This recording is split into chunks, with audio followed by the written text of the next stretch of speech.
has designed, opened, and now operates in 21 spaces across 7 countries in the Asia Pacific area, becoming the region's widest and most recognised boutique co-working network.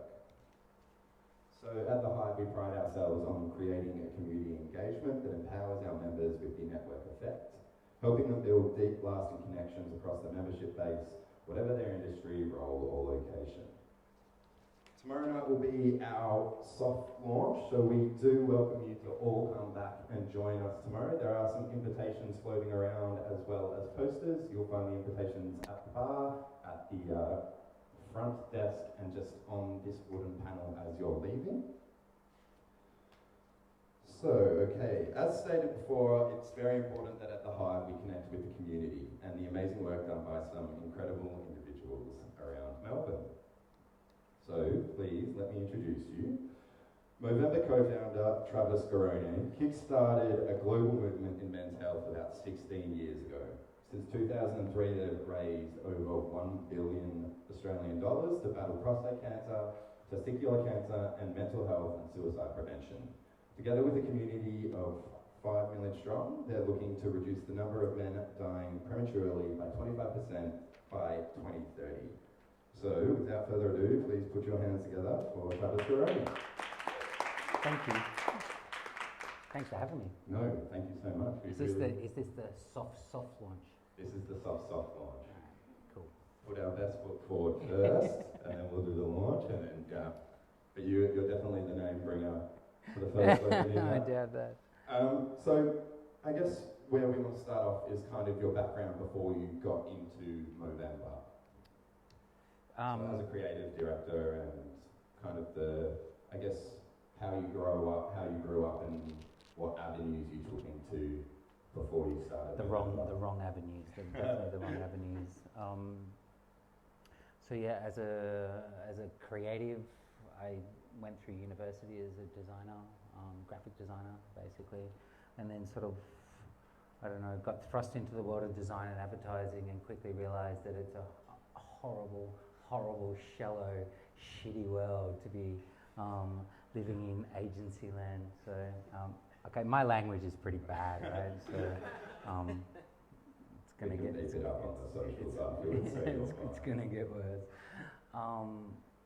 Yeah, I suppose at that point that, you know, as a young designer with, you know, starry eyes and being thrust into the world of ad agency land and freelancing for big companies, selling meaningless shit to people that don't want it, to be really blunt, was kind of soul destroying. So that's when I took off and travelled the world through most of the 90s and started a studio not far from here, just up on Brunswick Street, called Urchin, where as a bunch of young creatives, mates basically, that went through university together, and we worked and focused on companies and I don't know, industries or territories that we really loved and that we were living in. Like, I just wanted to work as a creative for things that I did and I enjoyed, you know.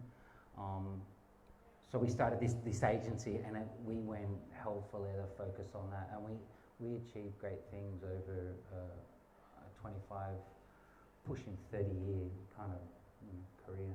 Would you say that it was kind of more, I guess, work like Movember, or more focused around a different avenues? Yeah, it had nothing to do with men's health. It had nothing to do with the charitable kind of aspect. It was 100%, 100% skateboarding, surfing, music.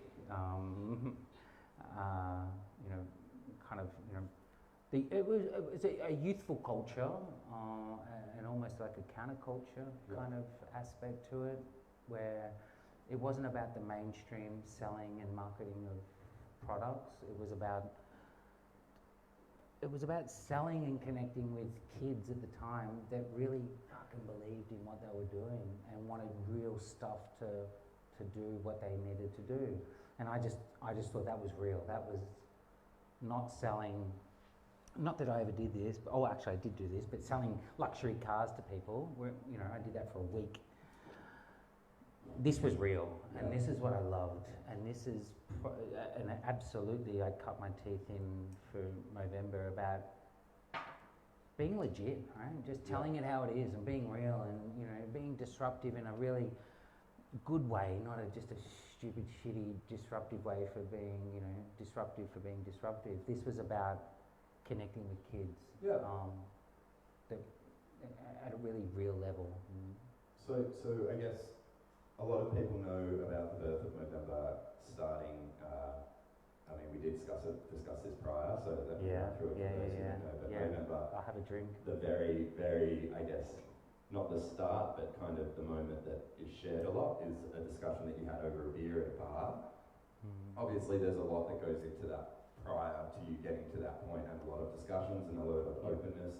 But I guess from that beer, not so much what happened in the pub, but how did you move forward with, you know, kind of just an idea between yourself, your brother, and your friends into what Movember is now? Yeah, and seriously, and this is, I think, the takeout, and I'll just jump back a little bit, and then I'll come back to that. It's the analogy of a band, right?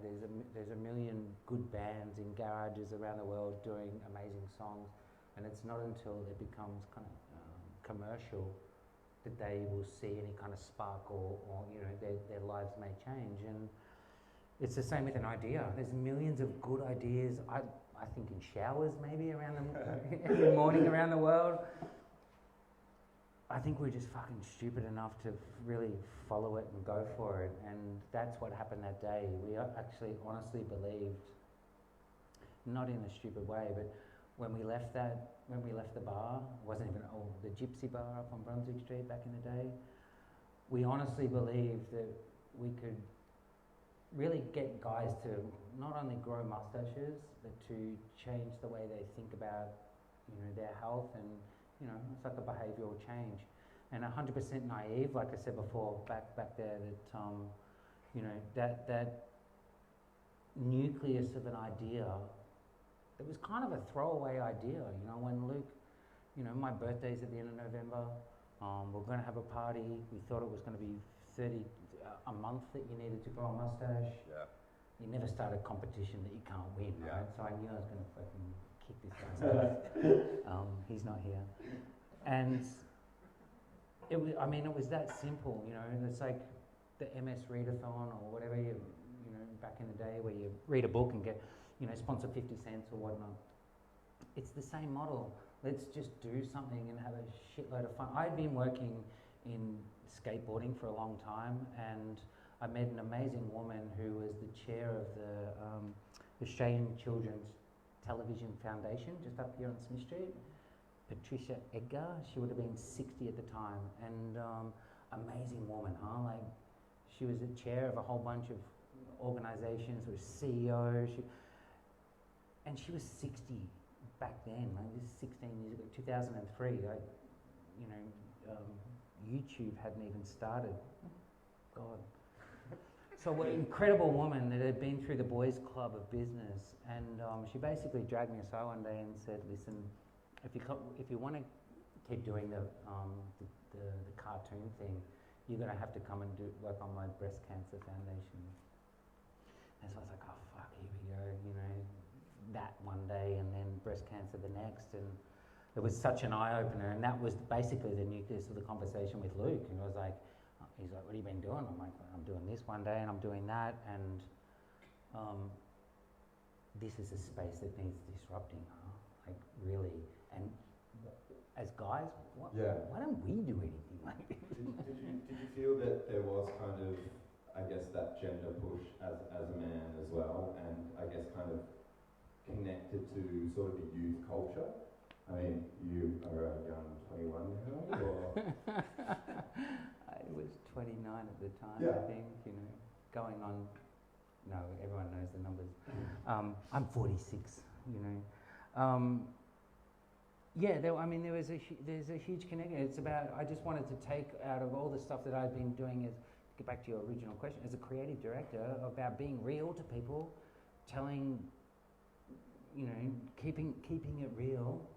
I just wanted to do that on a platform that was for men's health, you know, and for guys to do good, not selling, you know, skateboards. Yeah, and I suppose as a creative director, did it start off a bit more flashy from that point of view, where you had, you know, great slogans and you had all these grandiose ideas in terms of the creative sphere, but didn't know a whole lot about kind of fundraising and getting that all together?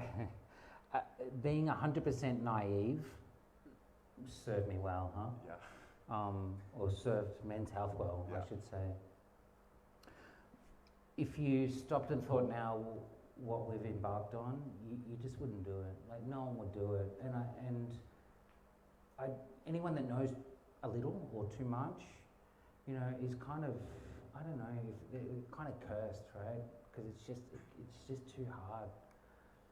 I wasn't cursed with anything in the cancer journey. Right? This was 100% let's do it. We know how to talk to men. I know what guys resonate with the guys because, you know, I'm a dude, you know, at the end of the day. This is not a government initiative. I'm not trying to encourage or trick people into going to get their shit sorted. This is speaking from the heart, and it's speaking real, the way you would as a creative director in those fields. So that felt very comfortable, and I could see the way this thing should play out, huh? Now, oh, we don't speak like that. It's like, what? Really? Oh yeah, no, you don't understand. Don't get me started. Yeah. So I guess now though Movember is in 21 countries. Yes. Yeah. So yeah. We've pulled out of a couple of countries actually. Okay, 19 now. So no. I think we're at 26 at some point, and yeah, Mediterranean countries just don't get it, huh? Yeah. Yeah. You want me to give you money for growing a mustache so you can give it to someone else? It's like, it's fucking dodgy. Yeah. So, all right, forget we were ever here. Go on about your thing. I guess did that kind of same not knowing anything help you go overseas as well? Absolutely. It's in 2007, and no offence to any Kiwis here, but we did have a little testing ground of Auckland, and that was really good, huh? That was kind of like our first big leap overseas. I've got a lot of good friends in Barcelona, so I emailed those guys just saying, hey, I'm doing this thing, can you do it? This is in 2004. And most of them don't speak English, huh? My mates over there. And in February of that particular year, I get this email going, when am I meant to shave this thing off? I was like, what? It's fucking 3 months ago. Get rid of it. It's done. 2007, we did the big push, you know, and a push because we were asked to go, huh? Like, not because we just decided that these are countries we want to visit. These were like little spot fires of Movember probably around the world, definitely the UK and definitely Canada, where people had moved through Melbourne during that month, had taken it back to their homeland, you know. So it went crazy, huh? Yeah. Like that's. Aussies abroad would have helped as well. Yeah, God, amazing humans, huh? As am I. That was crazy, huh? I wouldn't recommend that with anyone. That was being 100% naive and stupid and thinking we could take on the world. But we did it. We have an amazing team, an amazing board of directors that I created to help. That we created to help facilitate those crazy moves. But yeah, it went pretty big, pretty quick, huh? I guess now we'll shift and just talk a little bit about men's health as we kind of discussed we would. So I guess probably the first thing I kind of want to know is what foundations is kind of Movember working with now, probably more at home than overseas, but the big ones overseas as well, yeah. Well, it's the Prostate Cancer Foundation of Australia, the PCFA, which was the big one. Beyond Blue, the National Depression Initiative. And PCFA was purely because I contacted the Epworth Hospital because I saw that the numbers, right? The whole reason I chose prostate cancer, it's not in my family, there's other things. But I saw an ad on television late one night, and the numbers were up there with what I'd been subjected to with breast cancer. And that's when I was like, holy shit, why doesn't anyone know about it? And maybe, I don't know, I've said this a few times, maybe I wasn't meant to know when I'm 29 at the time about prostate cancer, but I actually didn't even know it existed, huh? So that's when I was emailing Luke going, check this out, huh? That's how we sort of got to that. So prostate cancer here, Beyond Blue here, and now we're starting to sort of self-fund our own programs as well after this many years. And is it money into research, looking for kind of new ways to deal with the disease, and then I guess more so Beyond Blue is more support for those who need it? Yeah, research support, a lot of surgery, nursing. It's got to a point now with prostate cancer where no guy should ever die of prostate cancer if it's detected early enough. We've ticked a couple of big boxes there. There's many boxes to go, but now it's about living, or helping guys to live happier, healthier lives. So living with the disease, right, is now the focus. And testicular cancer. Yeah. Gosh, I forgot. And I suppose as you said, when you were kind of 29, you didn't really have a clear understanding about all the numbers surrounding prostate cancer and testicular cancer. Kind of as you have informed yourself and learned a lot more, has there been things that have been very surprising along kind of the journey, or? Yeah, absolutely. I mean, we're simple creatures, right? At the best of it, and I think the biggest shock that I got, I've kind of grown up with the Aussie dad of she'll be right, no worries, mate, it's all good, fucking blah blah blah. It's not all good, and so I definitely had this kind of this situation where we thought that men don't talk, men don't want to talk, men don't care. Men do care, right? That's the biggest thing I've learned. Men do talk. It's in a different way to the women in our lives, but the sentiment is still there. It comes out at different times, it comes out in different ways, and I just think the world hasn't sort of caught up, or we haven't really had the kind of the open forum for that to be a constant. So yeah, that was, I 100% went into this, men need to talk about their goddamn health, and she'll be right, it's bullshit, we need to change this shit now.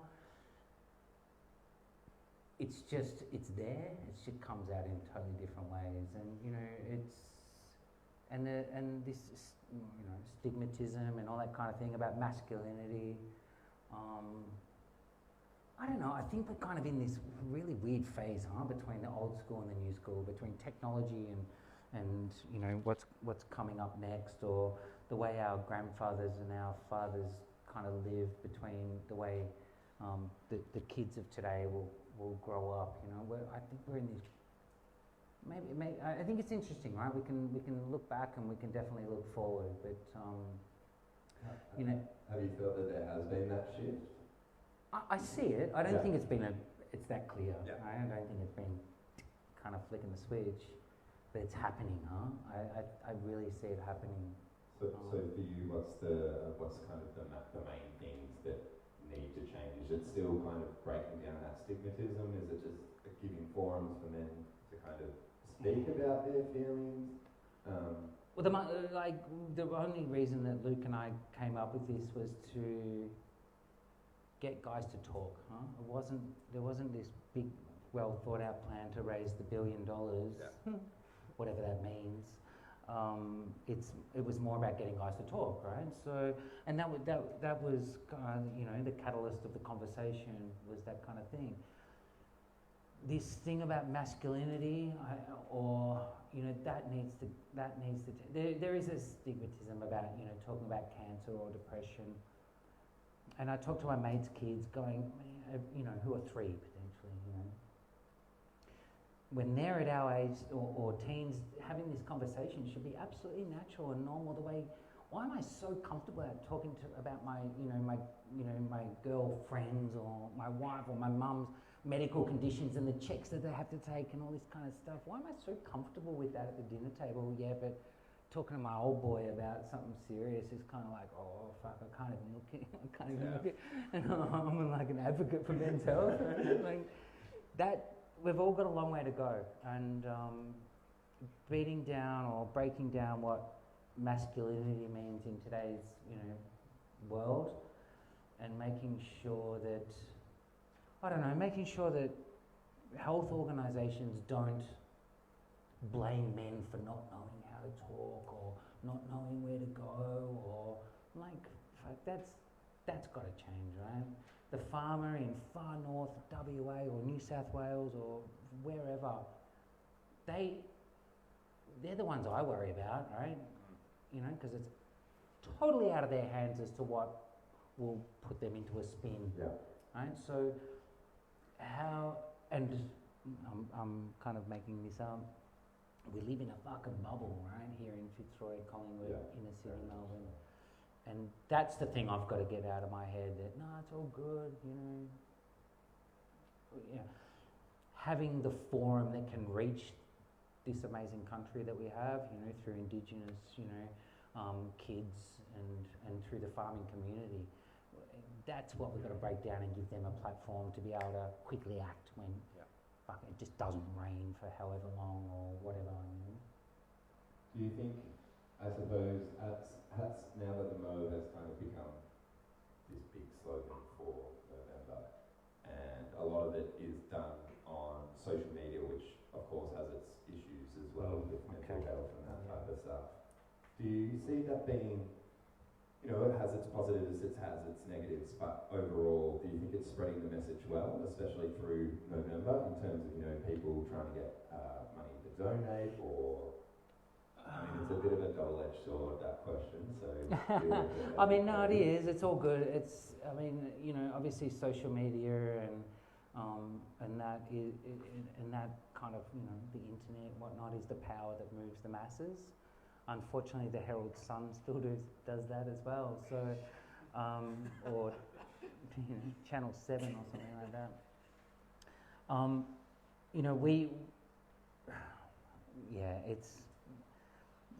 It's I don't know. It's as long as we've got a balance and we've curated this kind of communication platform, or men's sheds is an amazing thing, and I think maybe it started roughly around the same time as us, and I've been to a bunch of them through rural Australia, right? And that's as long as we've got social media and Instagram and Snapchat for the kids, we've got men's sheds for the old boys. It's very much a curated approach, that you have to have, right? Because we are this generation, or this we're living in that age between the old school and the new school. I presume when say my parents are dead and buried, and we're looking down the line, God knows, good luck. Good luck, what's going to happen? Has it been, I guess, that side of the business that's been pretty important in terms of growth though, and reach? My brother's a tech head, to be honest. He's the tech head, but I've been absolutely adamant that I was like, it's 2003, we need to act like it. Like, really? Now it's 2019, we need to act like it.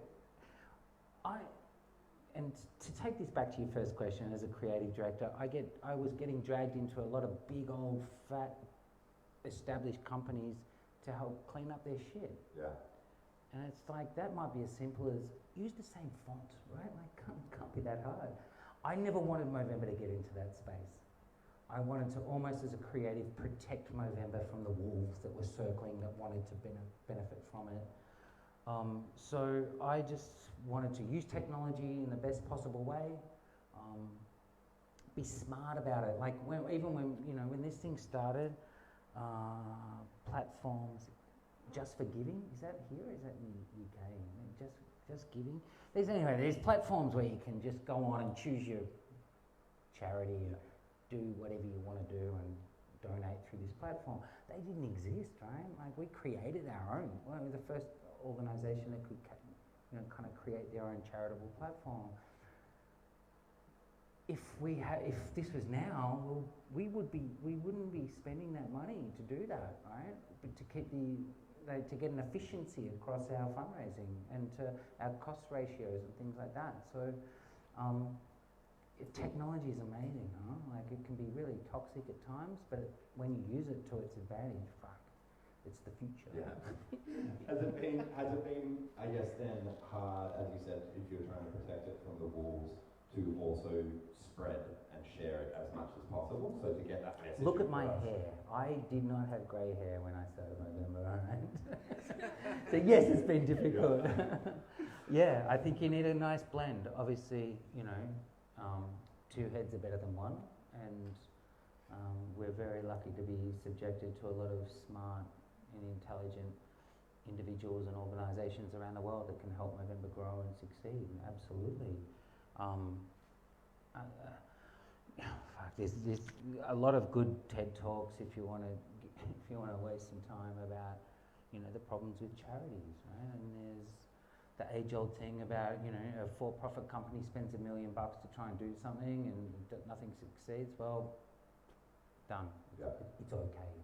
And not for profit to do that. Well, oh my God, I am walking down to tonight, waiting in the foyer.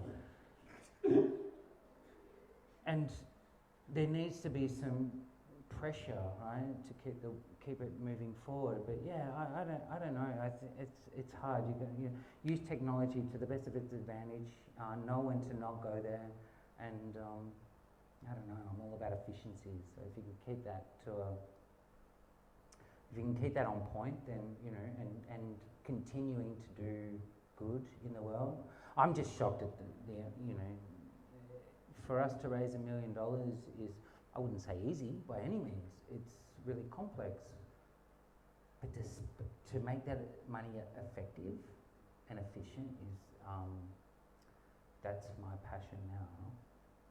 Do you have, I guess, from when you began and you kind of reached out immediately, do you have an idea to expand that further, or right now are you kind of, these are the areas that we want to be in and we think are the most important ones, and this is where we want the money to go, or kind of, I guess as you see Movember getting bigger, if that's what you do envision for the company, are you looking to build? Absolutely. I'll build, maybe build's not the right word, but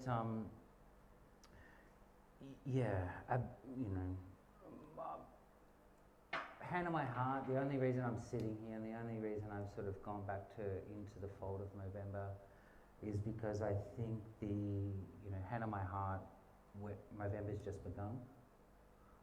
The significant impact that it can have. We've come through our incubation period, we've come through our adolescent years, we've been known for having one hell of a party or a celebration of men's health, which was absolutely right at the time. Now it's absolutely about having that significant impact, and we're doing that. So I'm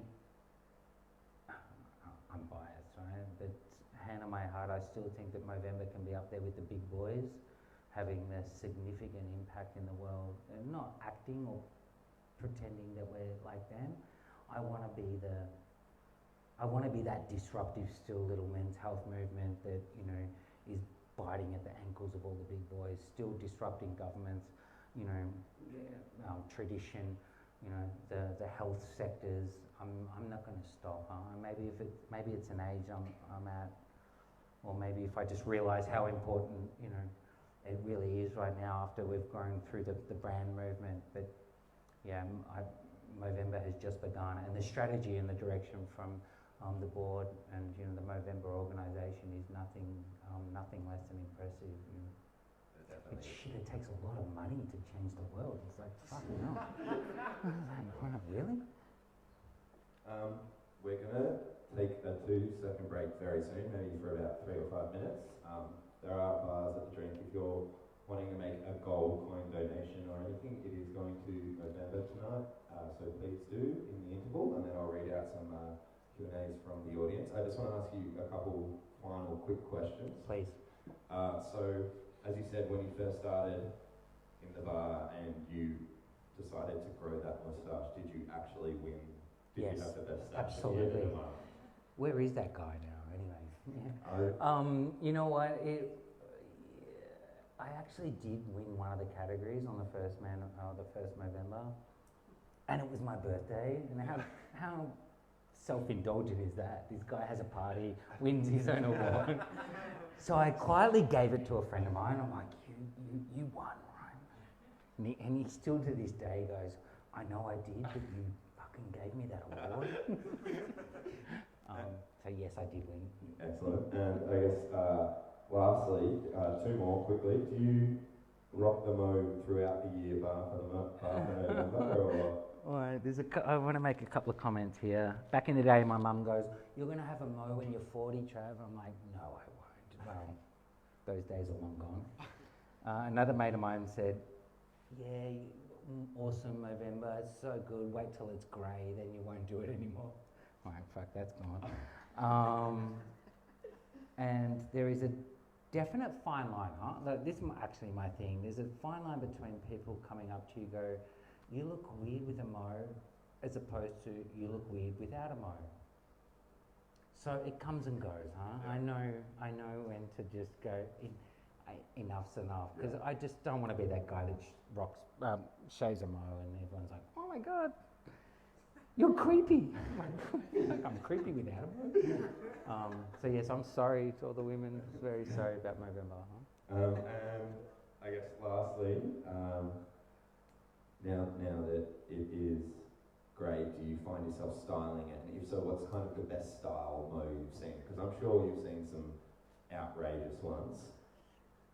Is there any that kind of are in the mind where you're just like this gentleman right here who has a wonderful moustache? Yeah, you know what? I like to think I've seen them all. Like, fuck, does it join your toes or something? Like, no, that's fine. That's absolutely more than fine. You know, I think I haven't seen anyone. The handlebar is, we call it the rookie. You know, it's just like the first one where people kind of are not sure, so they'll shave the middle out of a goatee or something like that, or the beard will come off tomorrow and it's like instant mega mustache. Like we've all done it.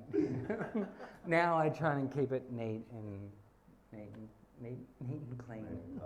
Neat and tidy. Professional. But hey, if you get up somewhere around the world and you start talking about, you know, the in-depth kind of thing about, you know, men's health and Movember, having a mustache does all the talking, huh? So I'm assuming there's a guy that's trying to sell Nikes and they're wearing Adidas or something. Yeah. Doesn't make sense. All right. So yes, I do have a mustache too much. Excellent. We're going to take a very short break and then we'll come back for a few questions. Thank you. Are